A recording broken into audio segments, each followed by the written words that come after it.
Hello students, welcome to our tuition classes.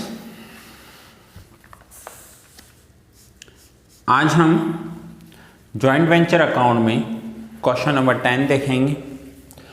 हो सकता है ये क्वेश्चन आपके बुक में आगे पीछे दिया हुआ हो, क्योंकि मैं जो बुक का एडिशन है वो ये यूज़ कर रहा हूँ, जो अभी तक का मार्केट में लेटेस्ट अवेलेबल एडिशन है। अगर आपका एडिशन अलग होगा तो हो सकता है ये सम मेरे बुक में क्वेश्चन नंबर 10 है, आपके बुक में 8 हो सकता है, 12 हो सकता है। सो आप नेम के साथ उसे फाइंड आउट कर लीजिए।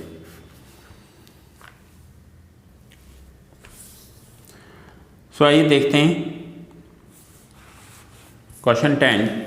Gopal and Govind entered into joint venture agreement to undertake the subscription of 50,000 equity shares of rupees 10 each issued by a newly formed company at a premium of rupees 2 per share. The underwriting commission is 4% as provided in the articles. अब ये दोनों partners Gopal and Govind एक new firm को उनके share cell करने के लिए underwriting का एग्रीमेंट साइन कर रहे हैं। अंडरराइटिंग मीन्स एक गारंटी देना, जो गारंटी देते हैं कि हम आपको आपके शेयर्स मार्केट में सेल करवा कर देंगे, तो उसे अंडरराइटर्स कहते हैं। जब भी मार्केट में कोई न्यू कंपनी आती है और अपने शेयर्स इशू करते हैं तो उन्हें अंडरराइटर्स रखने होते हैं। अंडरराइटर्स का काम होता है वो कंपनी के शेयर्स मार्केट में सेल करके देते हैं, और अगर मार्केट में सेल्स नहीं हुए तो वो खुद बाय कर लेते हैं। इसे अंडरराइटर्स बोल सकते हो, गारंटर बोल सकते हो। तो इन दोनों ने एक न्यूली फर्म को गारंटी दी है कि वो उस फर्म को उनके शेयर्स 50,000 शेयर्स 10 रुपीज़ का with 2 rupees premium means 12 rupees में सेल करवा कर देंगे। अगर ये 50,000 शेयर्स मार्केट में सेल नहीं करवा सकते हैं तो वो खुद बाय कर लेंगे। ऐसा एक इन्होंने अंडरराइटिंग एग्रीमेंट किया है।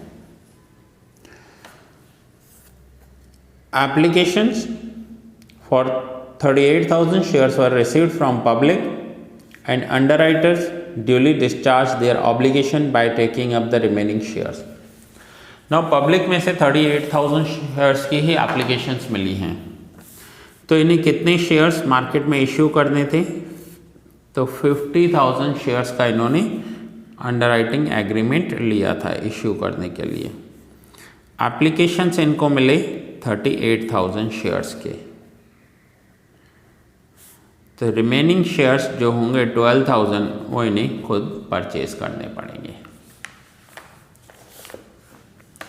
Gopal and Govind contributed 80,000 each, deposited the same in a joint bank account। जैसे ही आप ये देखो कि deposited in the joint bank account means आपको समझ जाना है कि ये सेकंड मेथड है, जॉइंट बैंक अकाउंट का मेथड है। सो यहाँ पर हमें अकाउंट्स बनाने हैं, एक जॉइंट वेंचर अकाउंट, देन को ventures account and joint bank account. दोनों ने 80,000 कंट्रीब्यूट किए हैं और जॉइंट बैंक अकाउंट में डिपॉजिट कर दिए हैं। सो बैंक अकाउंट में 80,000 डेबिट करेंगे to Gopal account and 80,000 to Govind account.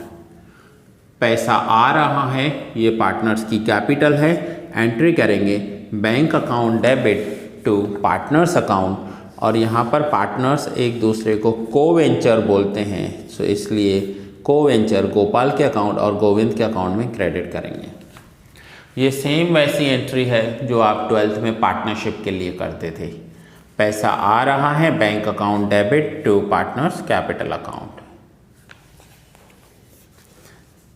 Next, sundry expense incurred out to joint bank amounted to 5,000. The underwriting commission was received by check. Now expenses हुए 5,000 के। इन्होंने market में शेयर्स इशू किए हैं, तो शेयर्स इशू करने के लिए कुछ एक्सपेंडिचर्स किए होंगे इन्होंने, so expenses joint venture account में डेबिट होते हैं, तो यहाँ पर हमें एंट्री लिखनी होगी joint venture account debit to joint bank account. Venture में डेबिट करेंगे और बैंक में क्रेडिट करेंगे 5000।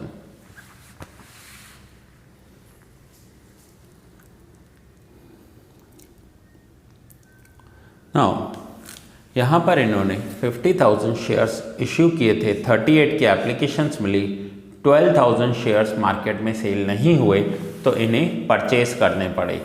अब परचेज जॉइंट वेंचर में डेबिट होता है, सो एंट्री होगी joint venture account debit to joint bank account. 12,000 shares 12 rupees each, 1,44,000 का इनका परचेज हो जाएगा। 1,44,000 का पेमेंट ये जॉइंट बैंक अकाउंट से करेंगे। So joint venture account debit to joint bank account, joint bank account में 1,44,000 क्रेडिट हो जाएंगे क्योंकि पैसा चला गया। अब इनकी कमीशन, तो कमीशन कितनी होगी इनकी, तो इन्होंने कितने शेयर्स की गारंटी ली थी, 50,000 शेयर्स। ईच शेयर कितने का था, 12 रुपीज़।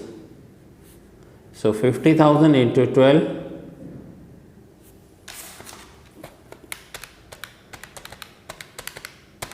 तो ये आंसर हो जाएगा 6 लाख। अब 6 लाख पर इनकी कमीशन कितनी होगी, तो इनको कमीशन दिया गया था 4%, कि अगर ये मार्केट में शेयर सेल करके देते हैं तो इन्हें 4% कमीशन मिलेगी। सो 6 लाख का 4% होता है 24,000। ये 24,000 रुपीज़ इनकी इनकम है।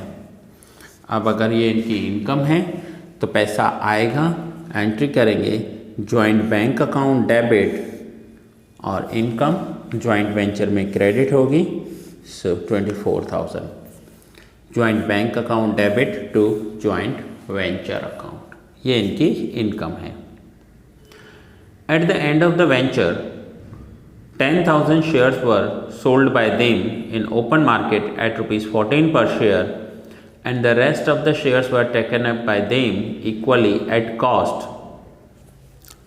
अब यहाँ पर इन्होंने जो 12,000 शेयर्स परचेज किए थे, इस 12,000 शेयर्स में से 10,000 शेयर्स ये मार्केट में सेल कर रहे हैं। सो 12,000 शेयर्स में से 10,000 शेयर्स मार्केट में सेल कर दिए इन्होंने, और कितने में सेल किए, 14 रुपीज़ में। तो ये अमाउंट हो जाएगा 1,40,000। नाउ 1,40,000 रुपीज़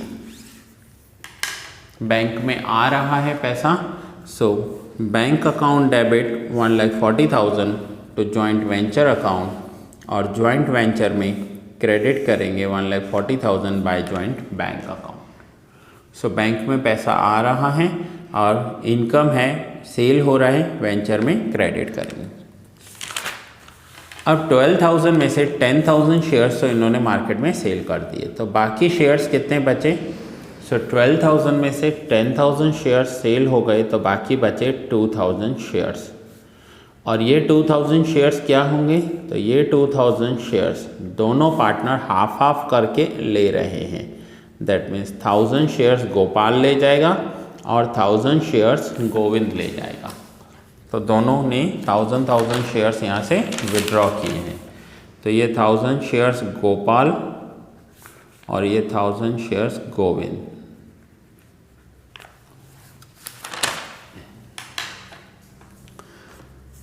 सो फिर से जॉइंट वेंचर में सेल दिखाएंगे, जॉइंट वेंचर में 12,000 क्रेडिट करेंगे by Gopal and Govind, and Gopal and Govind account में डेबिट होंगे। सो एंट्री होगी Gopal account debit, Govind account debit to joint venture account 12,000। आगे कंटिन्यू कर रहे हैं। Profit of the venture were shared equally. You are required to prepare necessary ledger accounts from the above mentioned information. अब finally ये profit equally distribute करेंगे। सो venture account में total किया हमने, क्रेडिट साइड आया 1,88,000, डिफरेंस आया 39,000, इस 39,000 को ये इक्वली शेयर करेंगे, दैट मीन्स 19,500। अब ये प्रॉफिट है तो ये दोनों के अकाउंट में क्रेडिट होगा, दोनों के कैपिटल अकाउंट में क्रेडिट करेंगे profit by joint venture account 19,500।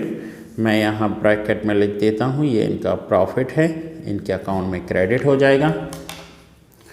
Now profit हुआ और प्रॉफिट के साथ अब हम इनके अकाउंट्स को क्लोज करेंगे तो दोनों का क्रेडिट साइड का टोटल है 99,500, डेबिट साइड 12,000 के इनके शेयर्स लिए थे इन्होंने।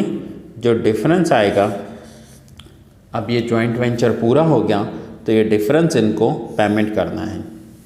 सो एंट्री होगी partners account debit to bank account, ये बैंक से पैसा पेमेंट हो जाएगा। अब इन्होंने एक जॉइंट वेंचर किया, उस जॉइंट वेंचर में पैसे लेकर आए, बिजनेस किया, बिजनेस पूरा हो गया, पैसा विड्रॉ कर लिया।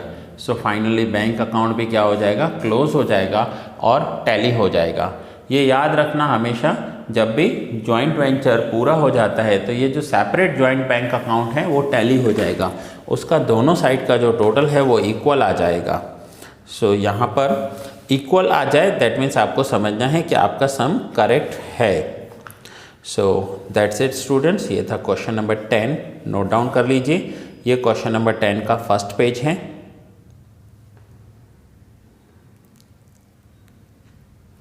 ये क्वेश्चन 10 में सेम सेकंड पेज। ये फ्यू कैलकुलेशंस हैं जो मैंने आपको एक्सप्लेन की और ये कुछ workings. So that's it students, ये लेक्चर यहाँ ही पूरा कर रहा हूँ। नेक्स्ट लेक्चर में मिलेंगे न्यू सम के साथ।